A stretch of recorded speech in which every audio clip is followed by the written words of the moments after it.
Baik, yang pertama ada latar belakang.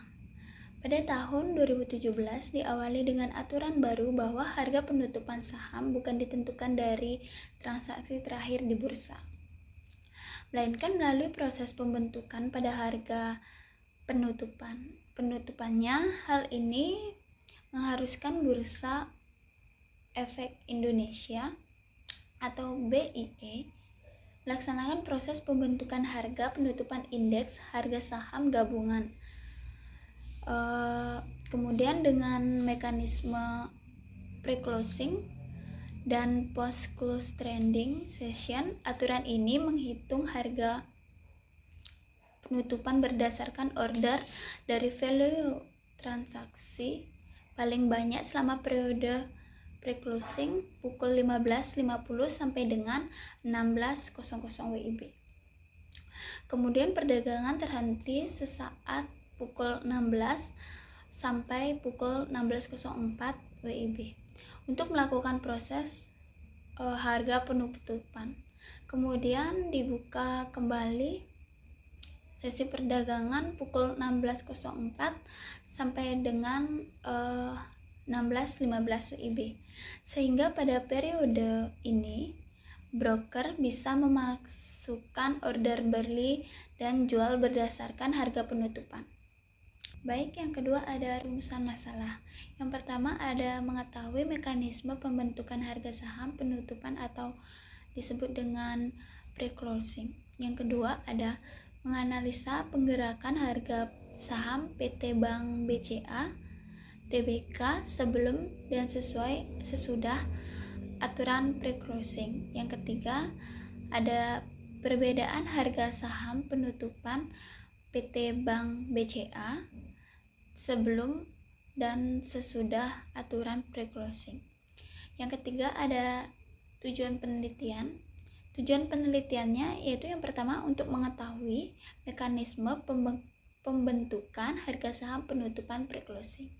Yang kedua ada untuk menganalisa pergerakan harga saham PT Bank BCA Tbk sebelum dan sesudah aturan pre-closing.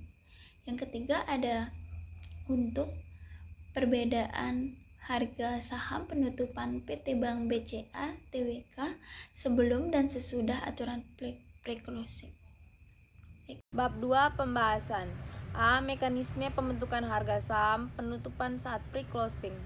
Pembentukan harga saham penutupan saat pre-closing hanya berlangsung untuk perdagangan pasar reguler.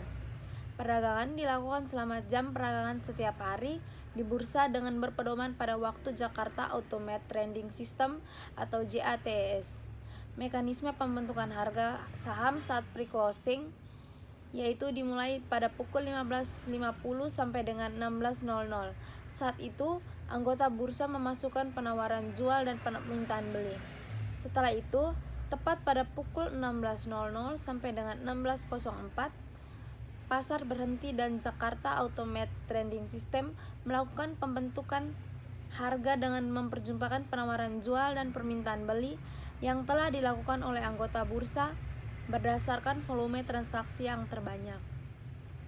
Jeda waktu 4 menit tersebut teridentifikasi saat pre-closing. Setelah harga penutupan telah dibentuk, perdagangan bursa berjalan kembali secara otomatis, namun menggunakan harga yang telah dibentuk saat pre-closing berdasarkan price dan time priority. Analisa pergerakan harga saham PT Bank BCA terbuka sebelum dan sesudah peraturan pre-closing. Pergerakan harga saham PT Bank BCA terbuka yang diamati meliputi periode aturan pre-closing 2014 dan 2017. Kedua periode aturan ini dipilih untuk mengungkapkan bagaimana gerakan harga saham PT Bank BCA terbuka saat sebelum aturan pre-closing. Oktober sampai Desember 2013 dan Oktober sampai Desember 2016.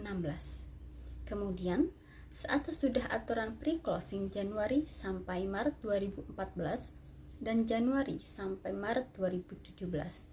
Berikut penulis ikhtisarkan beberapa perbedaan penurunan harga saham dan IHSG sebelum dan sesudah aturan pre-closing 2014 dan 2017 sebagai berikut. Berdasarkan tabel tersebut, dapat dilihat bahwa akhir tahun 2013 atau pada aturan pre-closing 2014, di mana saat proses pre-closing, perubahan harga saham penutupan tidak terlihat di sistem JATS atau pada layar incoming order. Terdapat jeda 10 menit saat sesi pre-closing. Periode Oktober 2013 sampai Maret 2014, harga saham PT Bank BCA mengalami 22 kali penurunan harga saham sebelum aturan menjadi 17 kali penurunan harga saham sesudah aturan. Sementara kenaikan volume perdagangan yang berpotensi merupakan praktik marking the close sebelum aturan sebanyak 13 kali menjadi 6 kali. Pada aturan pre-closing 2017, di mana saat proses pre-closing perubahan harga saham penutupan telah terlihat di sistem JATS atau pada layar incoming order. Terdapat jeda 4 menit saat sesi pre-closing. Periode Oktober 2016 sampai Maret 2017, harga saham PT Bank BCA terbuka tercatat mengalami 21 kali penurunan harga saham sebelum aturan menjadi 13 kali penurunan harga saham sesudah aturan. Sementara kenaikan volume perdagangan yang berpotensi merupakan praktik marketing the close sebelum aturan sebanyak 9 kali menjadi 7 kali. C. Perbedaan harga saham penutupan PT Bank BCA, TBK sebelum dan sesudah aturan pre-closing. Uji berikut ini merupakan bentuk pengujian uji beda dalam hal ingin mengetahui ada atau tidaknya perbedaan harga saham penutupan PT Bank BCA, TBK sebelum dan sesudah aturan pre-closing. Uji beda diawali dengan melakukan uji normalitas terlebih dahulu. Uji normalitas dengan gambar atau p-plot. Uji normalitas dengan gambar bertujuan untuk melihat apakah data terdistribusi dengan normal. Karena terdapat dua kelompok sampel yaitu periode sebelum dan periode sesudah, maka uji normalitas disesuaikan dengan pembagian kelompok tersebut. Kelompok data sebelum aturan pre-closing. Kelompok data sebelum aturan pre-closing meliputi data periode Oktober 2013 dan 2016 sampai Desember 2013 dan 2016. Yang menjadi indikator X adalah data sebelum aturan pre-closing, sementara indikator Y adalah selisih, yaitu kelompok data sesudah aturan dikurangi kelompok data sebelum aturan. Pada gambar di bawah output, uji normalitas p-plot. Teridentifikasi bahwa data sebelum aturan terdistribusi normal karena data menyebar di sekitar garis diagonal. Kelompok data sesudah aturan pre-closing. Kelompok data sebelum aturan pre-closing meliputi data periode Januari 2014 dan 2017 sampai Maret 2014 dan 2017. Yang menjadi indikator X adalah data sesudah aturan pre-closing, sementara indikator Y adalah selisih, yaitu kelompok data sesudah aturan dikurangi kelompok data sebelum aturan. Output ini normalitas p-plot dapat dilihat pada gambar di bawah ini.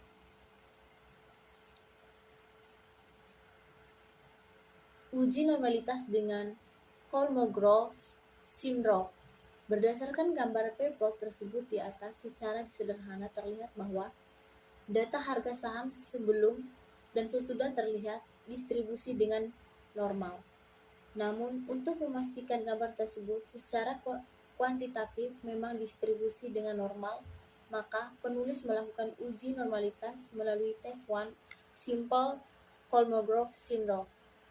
Hasil tes Kolmogorov-Simrov terdapat pada tabel di bawah. Berdasarkan tabel di bawah diketahui hasil ACMP SIG 2 Tilot yang menunjukkan nilai 0,075. Nilai ini jika dibandingkan dengan signifikasi alfa 5%, maka 0,075 lebih besar dari 0,005, sehingga dipastikan bahwa data harga saham sebelum dan sesudah aturan pre-closing telah didistribusikan dengan normal. uji beda dengan Pirate test. Tahap selanjutnya yaitu menguji ada tidaknya perbedaan antara harga saham sebelum dan sesudah aturan pre-closing dengan cara melakukan uji Pirate test. Uji Pirate test dipilih karena data harga saham sebelum dan sudah aturan pre-closing merupakan data dengan dua sampel yang saling berpasangan atau saling berhubungan. Dalam uji beda dengan Pirate tester, dapat 3 macam uji yang dilakukan. Seterusnya, uji Pirate sampel statistik. Pada output ini diperlihatkan statistik deskriptif dengan nilai mean atau nilai rata-rata dari dua sampel, yaitu nilai mean sebelum adalah 12.662.000 dan nilai mean sesudah adalah 12.947.000. Pada N ada jumlah data 42, yaitu sebanyak 123 data harga saham harian milik PT Bank BCA. TBK menunjukkan standar deviasi yang merupakan jarak rata-rata antara harga saham dengan rata-rata saat sebelum aturan pre-closing, yaitu sebesar Rp2.580.050 dan saat sesudah aturan pre-closing yaitu sebesar Rp2.745.051. Uji Pirate Sample Correlation. Uji selanjutnya adalah melihat seberapa besar hubungan antara data sebelumnya dan sesudah aturan pre-closing. Terlihat pada tabel di bawah, uji korelasi ini dimaksudkan untuk melihat hubungan antara harga saham sebelum dan sesudah aturan pre-closing. Terlihat tingkat signifikansi bernilai sig 0,000.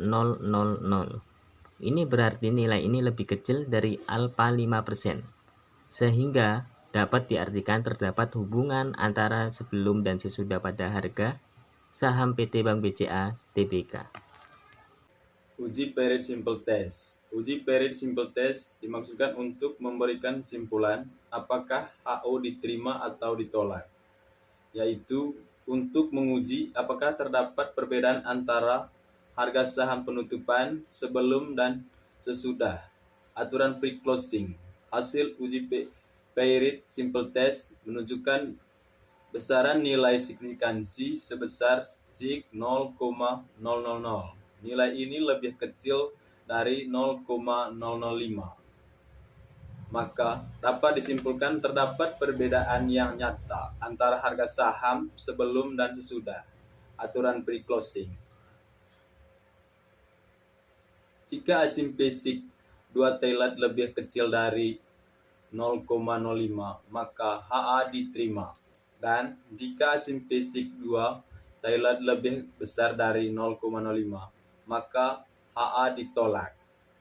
Berdasarkan statistik diketahui nilai asimpi sig 2 Thailand bernilai 0,000 adalah lebih kecil dari 0,5, maka dapat disimpulkan dari hipotesa yang diajukan, maka HO diterima. Artinya ada perbedaan antara harga saham penutupan sebelum dan sesudah aturan pre-closing PT Bank BCA Tbk atau ada pengaruh aturan pre-closing.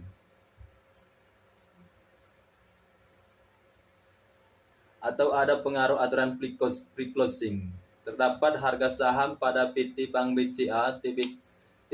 Hasil penelitian ini sejalan dengan penelitian Karin 2013 yang menunjukkan ada perbedaan harga saham penutupan sebelum dengan sesudah aturan pre-closing perusahaan dengan saham Blue Chip LQ45 sebagai anggota Bursa Efek yang melaksanakan aturan pre-closing 2014 pada saat itu. Terima kasih. Bab 3 penutupan. Yang pertama, kesimpulan. Berdasarkan hasil penelitian dan pembahasan bahwa terdapat hubungan antara penurunan harga saham dengan IHSG serta volume perdagangan saham, maka penulis menyimpulkan sebagai berikut.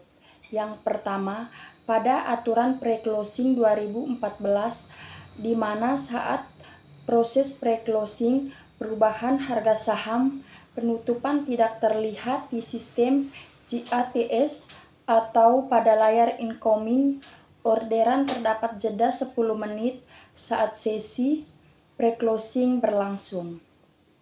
Sedangkan dalam aturan pre-closing 2017, saat proses pre-closing, perubahan harga saham penutupan terlihat di sistem GATS atau pada layar incoming, order dan terdapat jeda 4 menit saat sesi pre-closing berlangsung. Jeda inilah yang dianggap berpotensi sebagai dugaan praktik marking the close yang dilakukan oleh beberapa anggota bursa. Yang berikut, aturan pre-closing 2014 menunjukkan harga saham PT Bank BCA Tbk mengalami 22 kali penurunan harga saham saat sebelum aturan. Jika gerakan saham ini diamati sesuai dengan ciri-cirinya, terkesan bahwa PT Bank BCA Tbk ketika aturan ini dirilis seperti patuh pada aturan tahun 2014, di mana gerakan saham yang dianggap tidak wajar mengalami gerakan turun. Gerakan turun ini patut diduga sebagai bentuk kepatuhan pada BEI ketika aturan ini diberlakukan. Sementara kenaikan volume perdagangan yang berpotensi merupakan praktik marking the close sebelum aturan sebanyak 13 kali. Ini menjadi 6 kali sesudah aturan diberlakukan. Gerakan turunan ini menjadi sikap broker PT BCA Tbk yang penuh kehati-hatian pasca aturan 2014 diterapkan. Saran yang pertama, pemaparan pada bagian simpulan menunjukkan beberapa kelemahan yang berkaitan dengan penelitian ini. Untuk itu, penulis mengajukan saran sebagai berikut. Sebaiknya para pelaku pasar modal dalam hal ini anggota untuk patuh pada aturan pre-closing 2017 yang dirilis oleh Bursa Efek Indonesia. Yang kedua, diharapkan kepada para broker dari anggota Bursa Efek untuk tidak melakukan praktik marking pada saat sesi penutupan tetap bergerak ke arah positif. Yang ketiga, untuk peneliti selanjutnya dapat melanjutkan serta mengembangkan penelitian ini pada sampel anggota bursa yang berbeda.